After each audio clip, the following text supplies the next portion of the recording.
எதிரி ஞானசேகரனுக்கு தீர்ப்பு வழங்கப்பட்டது. தீர்ப்பின்படி 11 சட்டங்கள் கீழ் அவர் குற்றவாளி என தீர்மானிக்கப்பட்டுள்ளது.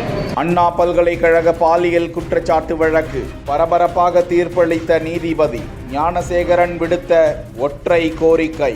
அவர் லீனியன்சி கேட்டார். அதாவது தனக்கு குடும்பத்தில் நான் தான் பிரெட் வின்னரு, ஸோ எனக்கு கொஞ்சம் லீனியன்ட்டாக என்னை பாருங்க, கொஞ்சம் தண்டனையை குறைச்சி கொடுங்கன்னு கேட்டார். அப்படி கொடுக்க முடியாது அப்படின்னு அரசு தரப்புல சொல்லியிருக்கோம். அதுக்கான ஜட்ஜ்மெண்ட்ஸும் எடுத்து தண்டனை விவரம் 2ஆம் தேதி அறிவிக்கப்படும் நீதிபதி சொல்லியிருக்காங்க.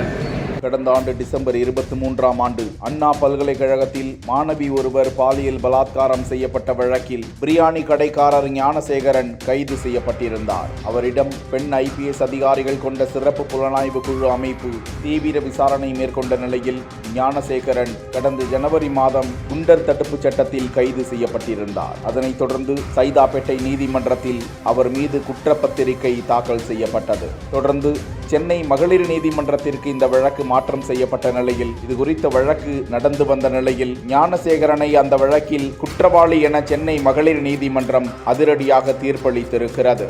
இன்றைக்கு 11 குற்றங்களுக்கும் அவர் தகுதியுள்ளவர் அப்படின்னு நீதிமன்றம் இன்னைக்கு சொல்லிருச்சு. 11 குற்றங்களையும் அவர் அரசு தரப்பு அதை நிரூபித்து சாட்சியங்கள், ஆவண சாட்சியங்கள் மற்றும் தடய அறிவியல் துறை சாட்சியங்கள் எல்லா மூலமாகவும் அது நிரூபிக்கப்பட்டு இன்றைக்கு அவர் குற்றவாளி அப்படின்னு மாண்புமிகு நீதிமன்றத்தினால இன்றைக்கு கூறப்பட்டுள்ளது. அந்த தண்டனை விவரங்கள் என்ன அப்படிங்கிறத 2ஆம் தேதி வெளியிடப்படும். தண்டனை விவரம் குறித்து ஞானசேகரனிடம் முன்னதாக நீதிபதி கேட்டபோது தனக்கு வயதான தாய் இருப்பதாகவும் தனது தொழிலுக்கு நஷ்டம் ஏற்படும் என்பதாலும் குறைந்தபட்ச தண்டனை வழங்க வேண்டும் என குற்றவாளி ஞானசேகரன் நீதிபதியிடம் கோரிக்கை விடுத்தார். அவருக்கான தண்டனை விவரம் பிறகு அறிவிக்கப்படும் என்று எதிர்பார்க்கப்படுகிறது. மீண்டும் ஞானசேகரன் சிறையில் அடைக்கப்பட்டிருக்கிறார்.